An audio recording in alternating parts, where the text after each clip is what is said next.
What if I told you that in just one practice, Ferrari has made the entire Formula One tremble in Miami? Because we are not talking about a simple best time, we are talking about a completely transformed car, a leap that no one expected, and that has left teams like Mercedes without answers from the first minute on the track. What Ferrari showed here is not another improvement. It's a direct warning, they're back, and this time for real.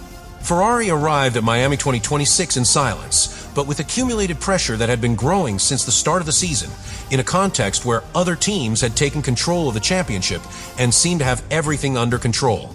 However, what we saw in this single practice of the weekend was not a simple improvement. It was a radical change that no one within the paddock expected in such a short time, much less in a sprint format where there is no room to experiment or correct errors. From the first outing on the track, the SF26 showed something completely different from what was seen in previous races, a much more balanced car, more stable under braking, and above all, with an ability to immediately adapt to the conditions of the Miami circuit, something that historically had been one of the team's weak points. It wasn't just pure speed, it was control, it was confidence, it was the feeling that Ferrari finally understood its own car, and that in Formula One changes absolutely everything. Charles Leclerc was the one who put the figure that confirmed all those sensations, clocking a 1 minute and 29.310 seconds that placed him at the top of the table. But the real impact was not the time, it was the way in which he achieved it. While other drivers struggled to find the ideal tire and balance window, Leclerc seemed to flow with the car, no aggressive corrections, no overexertion, simply executing a clean lap that reflected a level of confidence not seen from Ferrari in a long time. And this is where the story becomes even more dangerous for his rivals, because it was not an isolated case. Lewis Hamilton, in his adaptation process to the team, also managed to immediately position himself within the front group, demonstrating that this new package does not depend on a single driving style, but rather expands the operating window of the car, allowing both drivers to extract performance from the first moment. This is key because one of Ferrari's big problems in the past was precisely that inconsistency between drivers and configurations, something that seems to have been left behind with this evolution. But what really set off alarm bells within the paddock was not only Ferrari's performance, but the brutal contrast with its main rivals. Mercedes, which had been the benchmark in the early rounds of the championship, showed clear weaknesses in this session, with problems that affected its program and limited its ability to respond. Seeing both Ferraris ahead, along with other competitors, not only breaks the narrative of dominance, but introduces a dangerous doubt. Have they really lost the advantage that seemed untouchable? On a sprint weekend, where every minute counts and there is no room to react with big changes, this type of initial blow can completely define the development of the Grand Prix. Ferrari has not only started strong, it has started marking territory.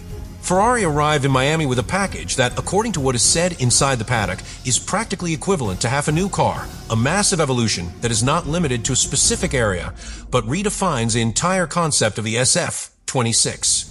And this completely changes the reading of what we are seeing, because we are not facing a simple optimization. We are facing a strategic reconstruction of performance.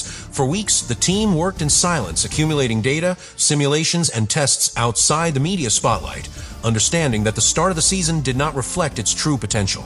In previous years, we had seen Ferrari make mistakes by introducing improvements in a haphazard manner or without real correlation between simulator and track. But this time the story is different, because everything indicates that they have achieved something that seemed impossible, aligning development, execution, and performance at the same point. The result of that is a car that is not only faster, but much more complete. The aerodynamic load seems to be better distributed. The car does not suffer from the peaks of instability that previously forced the drivers to constantly correct, and most importantly, they have expanded the operating window. This means that Ferrari can now perform in different conditions without relying on a perfect scenario, something that makes the difference between a competitive car and a title contender. And this is where the real concern for the rest begins. Because when a team introduces such an aggressive package, it usually takes several sessions to understand it, adjust it, and extract its potential. But not Ferrari. From the first lap in Miami, the car was already working. This indicates that they have not only improved the design, they have improved their development process. Meanwhile, other teams appear to be entering a much more uncertain phase. Mercedes, which had shown clear superiority at the start of the championship, now faces doubts about the direction of its evolution. And in an environment as competitive as Formula One, hesitating means losing time, and losing time means losing positions. Even teams like McLaren or Red Bull, which usually react quickly, now have to analyze whether what Ferrari has brought is a specific solution for Miami, or the beginning of a trend that can completely change the competitive order. And that is the key point of this moment. Because if this is not a mirage, if this performance is maintained in qualifying and the race, so Ferrari isn't just back. And now we reach the point where all this stops being a simple surprise and becomes a real threat for the rest of the grid. Because if Ferrari has been able to show this level in a single practice, in a sprint weekend, where there is no time to hide cards or to evolve the car between sessions, then the big question is no longer whether they are fast. The question is, who can stop them this weekend?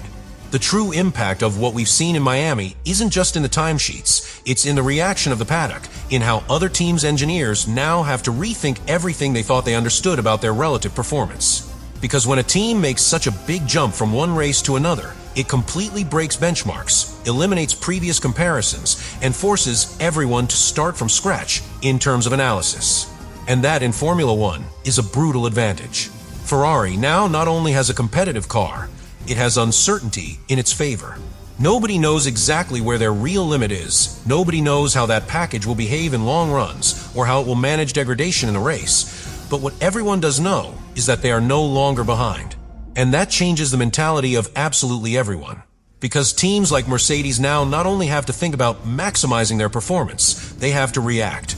They have to understand what Ferrari has done, if they can replicate it, if their concept allows them to respond, or if on the contrary, they are entering a phase where each update is no longer enough to close the gap. And while some doubt, Ferrari advances. Furthermore, there's a factor that can be even more decisive: trust. Because when a driver feels that the car responds, that he can attack without fear, that each corner entry is predictable, performance skyrockets. And that is exactly what we have seen in this practice. Two drivers completely connected to their car, capable of extracting performance without appearing to be on the limit. That's no coincidence. That's a sign of a well-built car, or rather well-rebuilt. But this is where everything gets even more interesting, because we haven't seen the most important thing yet. We haven't seen Ferrari under real pressure. We have not seen them in qualifying with everything at stake. We have not seen them in a race managing tires, traffic, strategy, and that is where is really defined whether this jump is definitive or simply circumstantial. However, there is something that is already impossible to ignore. Ferrari has entered the fight again, and not as a guest. He has returned as the protagonist. And if this performance is confirmed in the next sessions, then Miami 2026 might not be just another race on the calendar. What we have seen at Miami 2026 is not a simple improvement, it is a turning point. Ferrari has not only been fast in practice, it has sent a clear, direct, and difficult to ignore message. They have understood their car, they have corrected its weaknesses, and most importantly, they have managed to execute a technical package that works from a first moment without room for doubt or prolonged adaptation. And that, in modern Formula One, is what separates the hopefuls from the true contenders.